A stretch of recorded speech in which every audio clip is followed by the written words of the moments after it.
सफेद साड़ी में दिखा। वो चीख पड़ी, हे भगवान, आलतू जलाल तू आई बला को टाल तू, आलतू जलाल तू आई बला को टाल तू। राधिका मौसी को चीखते सुनकर श्रवण बाहर आता है भागते हुए। अरे माँ, क्या हुआ? क्या देख लिया? दादी माँ आ गई क्या सपने में? अरे बेटा, रसोड़े में देख तो कौन है? श्रवण रसोड़े में झांक कर देखता है और उसे कोई नहीं दिखता अंदर। अब रसोड़े में तो कोई नहीं है माँ। कोई सफेद साड़ी में नहीं है क्या? नहीं माँ, कोई भी नहीं है। चिल्लम चिल्ली की आवाज सुनकर काजल भी वहां आ जाती है। अब क्या हो गया माँ जी? अरे बेटा, रसोड़े में एक चुड़ैल थी सफेद साड़ी में। अरे क्या कर रही थी वो अंदर? अरे बताया नहीं, कल आएगी ना तो पूछ लूंगी। चुड़ैल जी, आपका क्या प्लान है? माँ जी, रात बहुत हो गई है, आपने कोई बुरा सपना देखा होगा, चलिए सो जाइए। राधिका मौसी सोने तो चली जाती है, पर उनको रात भर नींद ही नहीं आती। वो कुछ भी उलझुल बातें सोचने लगती है। कहीं चुड़ैल की वजह से तो घर में टेंशन नहीं हो रहा, कहीं उसी की वजह से तो वो दादी नहीं बन पा रही। सुबह जब राधिका मौसी रसोड़े में छानबीन करती है तो पाती है कि नींबू का अचार गायब है। चुड़ैल नींबू का अचार ले गई, मुझे तो ठीक नहीं लग रहा कुछ। चुड़ैल को भी पता है कि जिंदगी का असली मजा तो खट्टे में ही है। राधिका मौसी झट से श्रवण को फोन कर देती है। बेटा, मुझे समस्या समझ में आ गई है, हमें एक तांत्रिक की जरूरत है। अरे क्या बोल रही हो माँ, तांत्रिक की क्या जरूरत है? आप पूजा पाठ तो कर ही रही हो ना। आलतू जलालतू मंत्र सारे फालतू जैसे कुछ मंत्र पढ़ो, चली जाएगी अपने आप चुड़ैल। अरे नहीं बेटा, कभी चुड़ैल को कम नहीं समझते। अरे तुझे पता भी नहीं चलेगा कि कभी वो छल करके काजल की जगह घर की बहू खुद बन जाएगी। क्या माँ, कुछ भी बोल रही हो? कहाँ काजल और कहाँ चुड़ैल? वैसे एक बात बताओ, काजल को अगर गाने के लिए बोल देना तो चुड़ैल काजल की आवाज सुनकर घर तो क्या धरती लोग छोड़कर चली जाएगी। तुम ना पढ़े लिखे बच्चे हर चीज को मजाक समझते हो। तुम रहने दो, मैं खुद ही तांत्रिक को बुला लेती हूँ। अच्छा सुन, शाम को इमली लेके आना। क्या है कि चटनी खाए बहुत दिन हो गए है ना। नहीं माँ, इमली तांत्रिक से ही मंगवा लो ना, आटा वगैरह भी उसी से पिसवा लेना। देखो मुझे काम करना है। श्रवण रात को कई तरह की सब्जियों के साथ माँ के कहने पे चटनी के लिए इमली भी ले आया था, लेकिन राधिका मौसी के दिमाग में अलग ही फिल्म चल रही थी। उन्हें अब सिर्फ शक ही नहीं यकीन होने लगा था कि शायद चुड़ैल ने श्रवण पर अपना जाल बिछा दिया था, जिस वजह से श्रवण उनकी बात ही नहीं मान रहा था। पर कोई नहीं, आने वाली रात में राधिका मौसी खुद तैयार हो गई चुड़ैल को पकड़ने के लिए। रुद्राक्ष की माला, तुलसी का पत्ता, हनुमान चालीसा सब हाथ के पास ही था, बस चुड़ैल का इंतजार था। और जैसा राधिका मौसी ने सोचा था वैसा ही हुआ।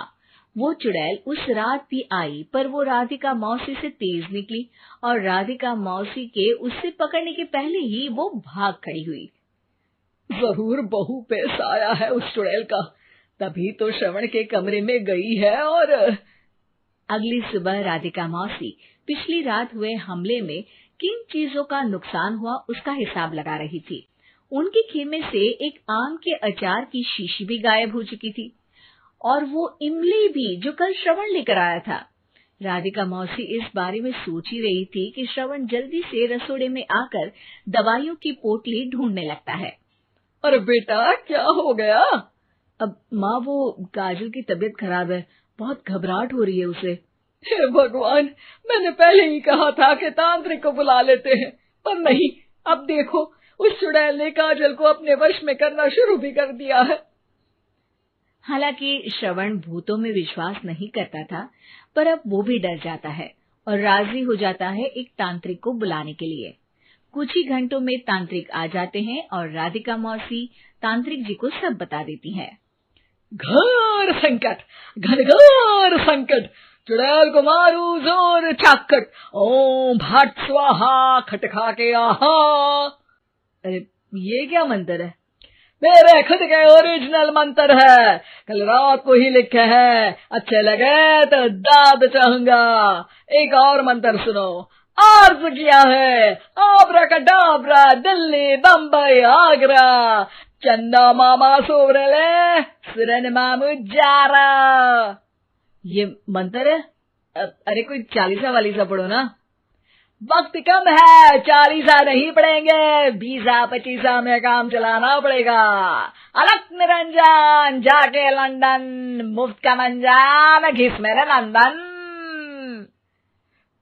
अरे जल्दी करो तांत्रिक जी, जल्दी करो। तांत्रिक अपने उल झलूल मंत्र पढ़ने लगता है। श्रवण को तांत्रिक पे शक होता है। वो अपने एक डॉक्टर दोस्त को कॉल कर देता है ताकि कोई अनहोनी हो तो इमरजेंसी में चीजें मैनेज हो जाए।